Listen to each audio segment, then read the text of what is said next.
bengithi ngiyedlula la. Bengithi ngiyedlula la ngabona isalikazi sithi Jeff.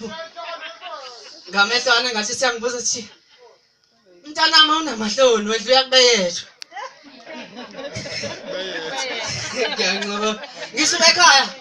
Ngisuke ekhaya ngathi ngiyodla impeko. Ngisuke ekhaya ngathi ngiyodla impeko. Isipheko sokubabaza inhlanzeko ngomntombi. Oh yes. Yazi namuhla masikhohle zinhlupheko. Anginendaba nenhleko bosimamana. Mina ngizodla impeko la. Mama phaka. Thwayo. Mama phaka. Thwayo. Into kushaya iviki la. Mina ngizodla umuntu ngeminyaka ngendaba. Oh ngiyakhuleka mina bosimamana sengene ngonyama wena owadla umuntu umnyaka ngendaba. Qabe.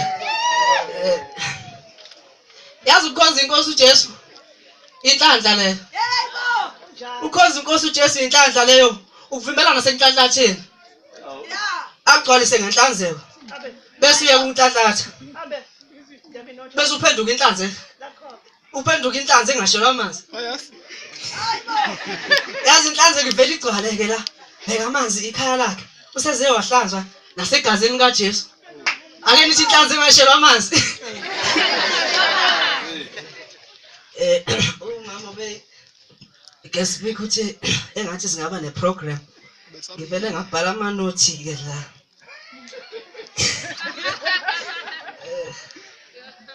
Amanothi la 50,000. Oh yes. Oh my God. Ngizwile nami. Siyamthatha ukudla sizwile ukuthi uzonkondla.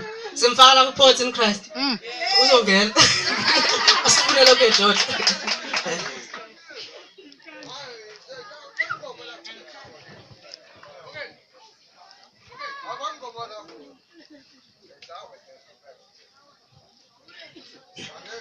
Noma isikhathi sesinje.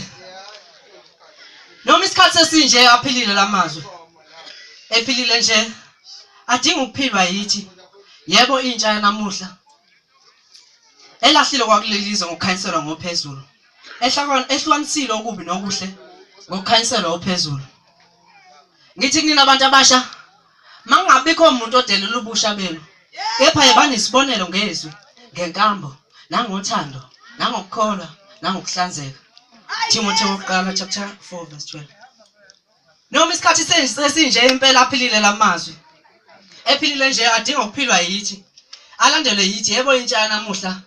Elahlile okwakulomhlaba ngokukhanyiselwa ngophezulu. Ehlukanisile okubi nokuhle ngokukhanyiselwa ophezulu. Elahlile okubi yaqoma ukulandela ophezulu. Impela okungenzeki kubantu kuyenzeka kophezulu. Ukulinda nokubekezela kone. Engani konke kunesikhathi sakho. Yebo. Ukuzilinda umqhele wakho nabazali bakho. Kudunyiswa nalo ngaphakathi kwakho. Kuthi impela ibonakala noma ihamba intombi enoKristu nensizwa ngokunjalo.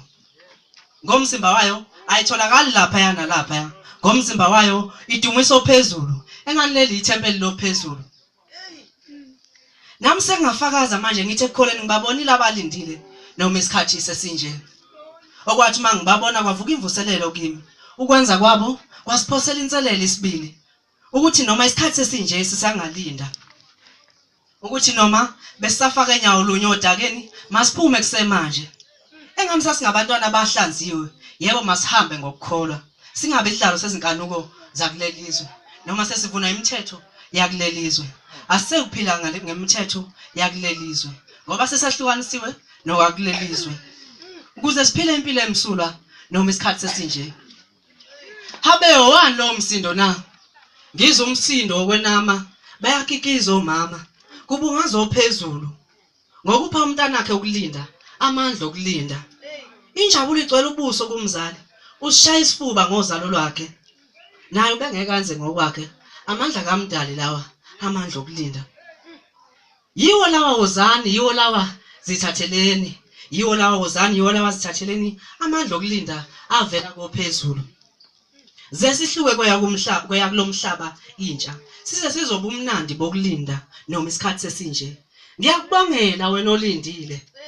Sonke sikwethulela isigqoko. Siyazi uduma liyangakuwena kuphela, kepha nakubazali uqobo. Kwadunyiswa nalo ngaphakathi kuwe. wafakazwa nasentsheni yanamuhla ukuthi usangalindwa noma isikhathi sesinje. Inkondlo bhala uNdumiso Majola yaphinde hangena futhi ngiyabonga. Hallelujah. Simshayele izandla kakhulu. Simshayele izandla.